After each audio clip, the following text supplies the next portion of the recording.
What is up, ladies and gentlemen? I apologize about the lighting in advance. I do have some lights coming from my garage because I am going to be doing more videos in here. Right now I just strung up some RV lights. But we are over here at the workbench. I don't know if I had shown you guys that video or not, but I made a workbench in the garage outside of my cubicle. So that's my cubicle where I do like streaming and stuff. And recording videos. This is the workbench outside of it, and we're going to be using this to clean parts, go through them, kind of break them down, and also packing and shipping stuff whenever we're not in the shop, which is a majority of the time, like over the weekend. So I got a couple orders in. It's Sunday right now. If I can get everything up and running, I could start printing them out. It'd be hunky-dory. But I don't have a computer over here, and I don't want to pull the computer out of there because that's a pretty decent computer. I've got a game on it, that kind of thing. It's my daily rig. So I figured I'd use one of these servers because we have tons of them. I bought a bunch of them. See, there's a stack of them over there, like 12 or 13 of them. I'd use one of these to just, pull orders, print orders, that kind of thing, do work activities. That's what these were built for work. These are older Xeons. I don't know if they're 4-core or 6-core. We'll get it booted up and check it out. The issue I just ran into, it does have the Quadro 2000 in there, which I don't really care about the graphics card, but it only has DVI and DisplayPort out. And I'm using I mounted a TV up here, and that one only has HDMI. And of course, all my adapters and stuff are at the office.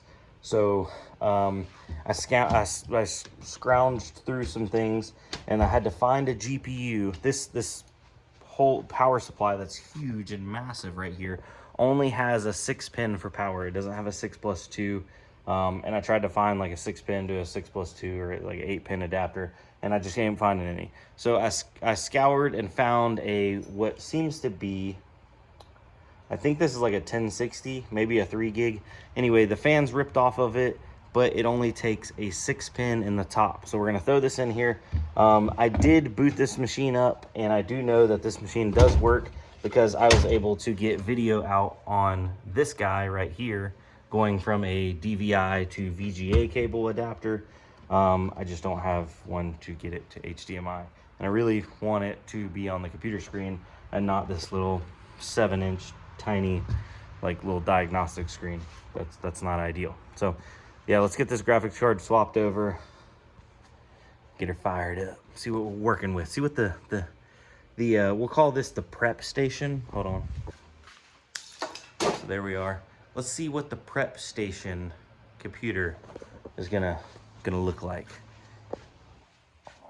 All right, so we got her open, and the good thing about this case design is this card being passively cooled, aka the fan stripped off of it. This card's not normally passively cooled.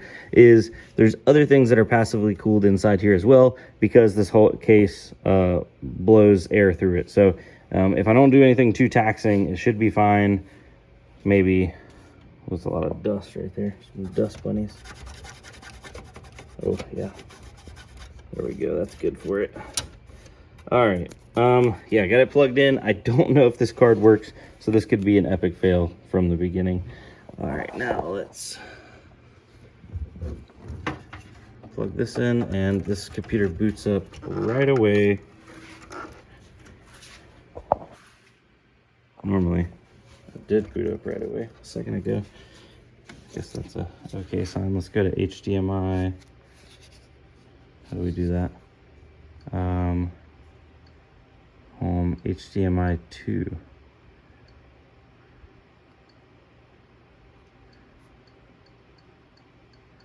How do we get to HDMI 2?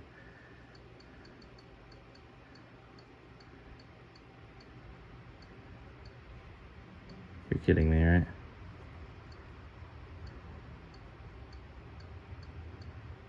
Maybe it doesn't pop up there because it doesn't see anything yet. You know what? Let's change it to HDMI 3, which is oh gosh, this mount. Oh no, this mount's seen better days. I need a real mount. Okay, so HDMI 3 is right there. Oh, get it in there. I'm leaning over. Oh, okay.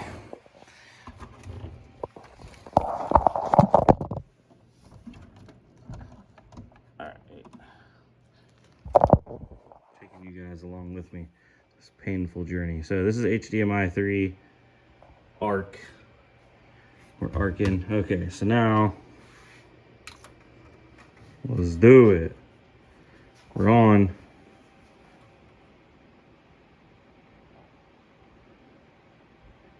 I don't think it likes it.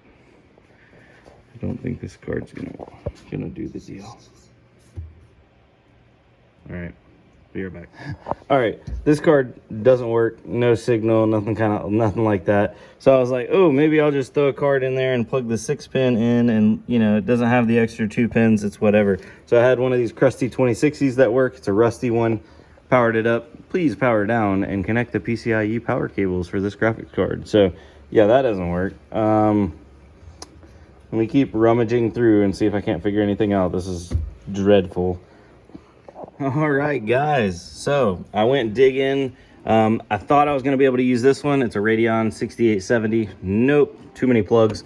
6850. This one only takes a 6-pin, but no video out. So yeah, that's not great. But I put the PNY in, GTX 1660 2 gig. So I got this in a mystery box along with those other cards and some other ones. Plugged it in, and I'm like, hope this thing works, because I kind of really like this card. Boom, we have video display. So that's awesome. We got HDMI out. I'm gonna go grab a keyboard, a Windows install USB, and then I found me a little 120 gig SSD, because we don't need a ton of storage. We just need a little bit, just a little bit. So I'm gonna power this down, plug it all in. There's that Quadro 2000. I think these are 1 gig cards. So I think technically the 660 is an upgrade from the Quadro 2000. So it only took a handful of GPUs to finally find one that works in this situation. This card does work, it just no HDMI out. Blah. All right, let's continue onwards. All right, so the card is in there and working. We're running off of the USB Windows 10 installer. Oh, there's my kitty cat. Hey, buddy. This is not the same one that I had. The other one, he's passed away, but this one was just a little stray, and we picked him up. He's skittish. We brought him home. We keep food and water and stuff, and we keep the garage door cracked, so he always hangs around, but he just never gets like super close to people. But that's okay. That's okay. But yeah, I don't actually see him very often. I just fill the food up, fill the water up. Regardless though, this is all running, everything's happy. I need to hit accept for this, and I can't find a mouse that works. The mouse that I had as my little test mouse is not working, so I guess I'm gonna go grab the one off of my main computer. But yeah, we're getting there. Got the little PNY SSD. All right, so we're gonna let this thing install, and I figured it might take a minute. It's not exactly the fastest thing. I did look up the specs of this actual unit. So it does have, if I can get down in here, I guess triple channel RAM is what they were running back then. It's got 3 2 gig sticks in there, and then it's got 3 unpopulated slots. So I could go and grab some more RAM and get this thing tuned up. I need to look and see what the max is for this board, but 6 gigs of RAM for a little, you know, office computer, not too shabby. It has the W3530 CPU, so that is the, I was feeling if it was hot on that heatsink right there. That copper, nah, she's running cool. That is a 4-core 8-thread, and it turbos up to, I think, 3.2 gigahertz is what it said. Base clock is around low 2 gigahertz range. So it's not a powerhouse, especially with a GTX 660 2 gig installed in there. This is probably semi-period correct. She just needs to print things and open up Shopify and maybe play a YouTube video every now and then. So wish me luck, and we'll let this Windows install do its thing. And yeah, while we're waiting on that, I figured we can start going through some of the other stuff here. Let me clear all this off. All right, so starting to go through some of the boxes. I got this back from Silver Knights. I sent it off to him because I didn't know what the heck was going on. This is an X399 board, Threadripper, 1950X. So decent little setup. Anyway, I sold this to a customer. He sent it back to me and he's like, hey man, this thing's on the fritz. Sent it to Silver Knights and he tested it and came back board error like 16, something about like the BIOS chip being corrupted. And he's like, you know, you can you know, put a new chip on, all that kind of stuff. And I'm like, look, I just needed to know if it was like a simple fix or not. I'm not gonna go and dump money into, I don't even know how old, you know, first gen Threadripper is now, but it's not like it's current gen by any means. So yeah, I'm gonna just let that ship sail. But he did pull my 1950X out and put it into another board and it booted up. And so that's good to know that the CPU is good. And for the time being, I'm literally just gonna use this board to hold that CPU, just to keep it safe. So yeah, just got that back. I also sent some other stuff for repair. So shout out to Silver Knights PCs in Fayetteville, North Carolina. I believe, yeah, it's Fayetteville. Reach out to them if you have any repairs. They do motherboards, graphics cards. I sent off a 2080 Super, the RTX Quadro 6000, 1080 Ti. So a few things, and apparently they were able to get most of them done, and they're just waiting for parts on one of them. So that's always good to save some of those dead graphics cards that are worth saving.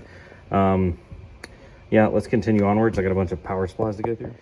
All right, so going through these power supplies, looks like they're all 2400 watt, 94% rated. Looks like they came from Parallel Miner, so they've been quality control checked, so that's nice.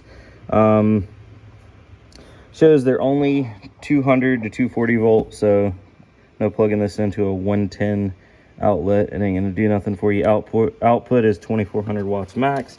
Looking onto the back, it looks like it takes 2 HP 1200 watt breakout boards. And I noticed this is the same box that they were in. There are tons of these, you know, the HP 1200 watt breakout boards. So I ask you guys, before I plug this in and break something, is that correct? Like, you can put 2 of them on there? Is that how these work? I've never used these before. They also take a funny cord, which I have some of those right here. Boom. And it looks like it goes straight into a NEMA, what is that, 30, yeah, 30 L630P, so a 30 amp plug for 240. Yeah, so that's interesting. I'm gonna look these up and see what they're valued at, see what they're worth, and then kind of go from there. I was gonna look them up on the shop computer, but it doesn't have integrated Wi-Fi. I know, imagine that. So then I found I had a little Wi-Fi dongle, and the Wi-Fi dongle is one of those cheapo ones that I vowed myself to quit using. One of these, like, little no-name brand. I plug it in, it connects, it disconnects, it connects, it disconnects, and then it'll sometimes say connected, but then I go to use the internet and it doesn't work. So, like, unidentified network, no network access. That's great. So yeah, I need to get a good Wi-Fi adapter. So the shop computer, or the dang, what did I call this? This is the staging computer. The workbench PC situation has currently stalled. I did notice I have an issue because there's a big black border. This is still screen. That's the border. This is still screen. So I'm guessing this GTX 660, I went into display settings and changed the resolution. Nothing will get this away. I guess it's limited to whatever that, you know, resolution is. So that's not ideal. I will be changing out the graphics card because that will drive me absolutely nuts. And I have some other stuff at the shop, so I'll probably just grab one of those and go from there. But yeah, so that's currently what we got going on at the moment. I do need to do some research and see if these breakout boards do go with these power supplies. If they do, I will be throwing these up on the website, and I will, should I include them? Should I include the breakout boards with them, or should I sell, like, offer them separately? I'm not sure about that. Other stuff in this box. Oh my God, we got risers. Oh, look at this. We got some GPU hangers. Not gonna sell those, just gonna give those away. Tons of power cables, tons of risers, got some Ethernet cords. Thought about running Ethernet for the shop computer. I just don't have a long enough cord to get there currently. Ooh, look at this. So these bad boys, I think these are the ZSX breakout boards, if I remember correctly. Doesn't have the name on it. Yeah, it is. Okay, ZSX. So you can take in a 24 pin, and that will turn the 24 pin ATX power supply on at the same time as these go on. You have not only a voltage readout, but you have a current readout, so to show, you know, volts and amps. So then you can figure out your wattage. These are really cool, and these go into the same, you know, 750 and 1200 watt HP power supplies. And I assume they also work with these 2400s. I'm not sure though, so just take that with a grain of salt. More breakout boards, more power cables, basically everything to what I would imagine facilitate these 2400 watt power supplies. Ugh, okay, so you know what? I think this video got long enough. Actually too long. Let's go ahead and call it. Thank you all for coming out tonight. I will see you on the next one. Peace, love, all that kind of stuff. These are currently what I'm about to go research. And then this dreadful light situation. I have the light on my camera, but right now, just working in this dimly lit environment, I even brought out like a little LED fan I have. It's driving me nuts. I like to have super bright light. So I ordered in some of those LED tube. It's like 2 tubes. I think they're like 4 feet long. And I'm gonna hang one over top of the here, and then maybe like one over there, and then, you know, maybe another 1 and 1, because I ordered a pack of 4 to try to light this place up. Yeah. So I also have to pull some of these empty, these are all empty totes, and I have to pull those down, and we're gonna start going through inventory and organizing it. I'm getting a phone call. Y'all have a good night.